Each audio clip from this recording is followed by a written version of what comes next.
going on, people? Hope y'all doing fantastic. Brother man, we have been looking for you in the daylight with a flashlight. I know, I'm back doing another video for you guys. Hopefully you get something out of it. You got to be an investigator, whether you're a company driver looking to switch companies, whether you're, or even get your CDL through a company, your owner-operator going to lease onto a company, even when you have your own numbers and you have your own authority. You have to be an investigator, so you can potentially spot patterns or red flags before you get there, and that would say, oh no, that's not a good situation, and correct course along the way. So when I'm at the truck stop, I like to pick up these free publications and just to see what's going on in the industry, different sectors and whatnot. And this one is, well, I'll just show you, Big Money Trucking. And let me show you the date. October, November 2019. Will it focus? Well, you can see it. And I want to show you this ad. This company is hiring immediately. $8,500 bonus, and there is the company. Again, October, November 2019. Now, I guess we can kiss that not we, but they can kiss that $8,500 bonus up in smoke. Let it go up in smoke, or kiss it goodbye, or whatever. No pun intended. That's a crappy situation. But you got to come to think, like, okay, these guys,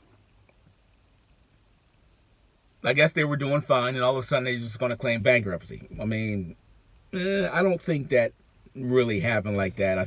I'm pretty sure there was red flags along the way. But that's all I'm going to talk about that. I was just putting out my opinion about that. But with that being said, you got to be an investigator, and no matter what level in trucking you are at, you have to be an investigator. You got to, well, you don't have to, but I would advise you to, look behind these companies, okay? Is there any red flags? Is there any anything going on, potential lawsuits or anything like that, that will, I wouldn't say hinder, but that will cause an effect in my future, however that may be, whatever company that is. And again, that's from company driver, owner operator, authority. Now, I know if you're a company driver, you weren't taught to look at things like that, but this is a starting point. Now I brought it to your mind, so now you can, okay, let me take this thing slow and start looking at different things.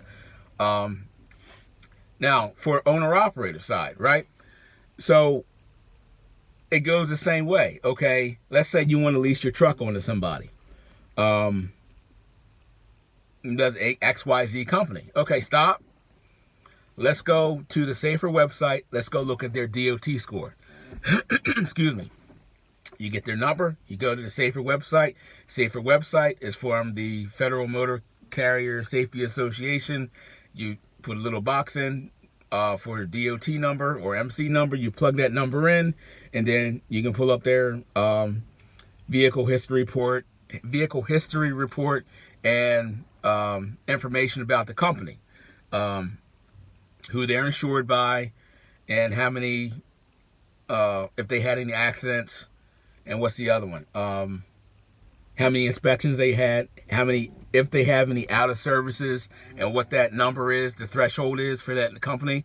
So there's a lot into this. There's a lot that goes into this. So if that company has a high out of service rating, if they have a lot of out of services, and you put their DOT number, MC number on your truck, and some of y'all guys, y'all just willy-nilly drive on up into the scale house, then you wonder why you get inspected all the time. Well, we got pre-pass, bro. Whatever, man. Just take the information. That's the things that you got to look at. The flatbed company that I was leased to, their safety record, it was in the toilet. So I drove around DOT spots. I mean, and I knew this going in, but the way that I I ran my truck, I kind of avoided them anyway. So, I mean, it's just something that I'm just putting it out there. So wherever it lands, that's where it falls. So these are things that you got to look at. I was getting loaded with a load of lumber. I don't know, it was a couple months ago. And I was talking to the guy, we were in line, the guy ahead of me. He was like, yeah, I just got my authority. It hadn't been that long. And he said, yeah, I was doing fine. And said the company that I was leased to, the guy had other owner-operators leased to him, and they were getting popped for dumb stuff, making the safety record or the safety score, you know, get all jacked up. So when the broker looks at the safety record and they see, you know, let's say the out of service average is like, I think 20%, and you're at 50% or 60 or whatever, they're going to be like, nah, we can't touch you. And so that could have been the guy's bread and butter, but because the other guys that were leased to the authority, you know, started jacking stuff up, so that's affecting this guy's money. You get what I'm saying?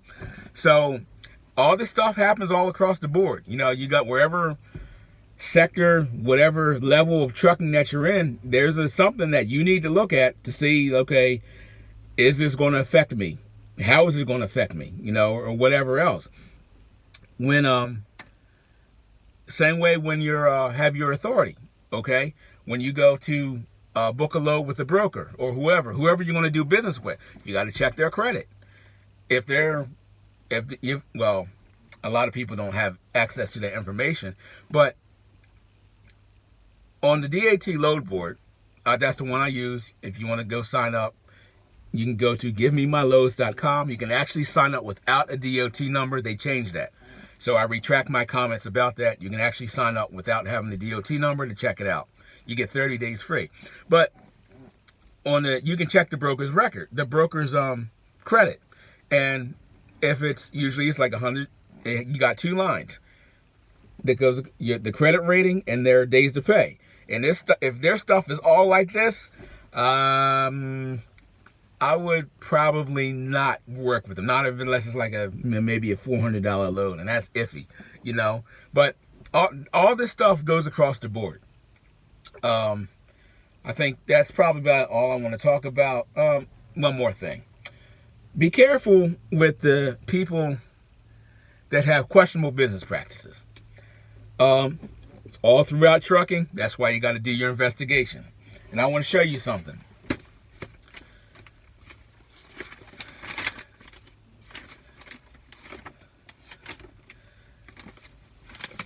Look, job opportunities for owner-operators.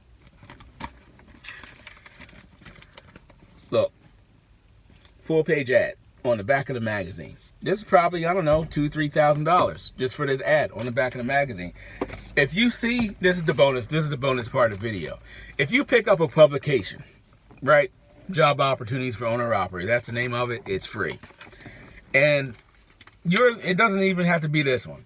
And if somebody is running a full-page ad, now this is where the business part kicks in.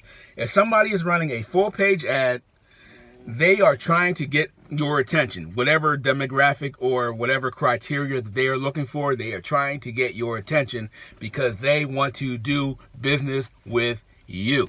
All right? Get what I'm saying? Here's another publication. I want to show you something else. So that was one. Here's another one. Where is it at? Look, two-page ad, right? You see it? 2-page ad. That's probably, now if you want to know how much the ads are, call the number on here. Call them up, hey, I want to run a 2-page ad. How much is it? They're trying to get your attention. I think I already looked here, Big Money Trucking. I think I already went through that one. But that's just a bonus video. You know, look out for the ads. Watch out for the people with the questionable business practices. Because sometimes you can just go direct to the people and, you know, and do your thing. But that's all for this one. I don't think I have anything else. But I'm going to try to do more videos. This is just a lot of stuff that backs up in here, and I don't want to put it all out at once, so I just want to, you know, trickle it out there. But I may go on a vacation again. I don't know. Who knows? But that's all for this one. We will see you.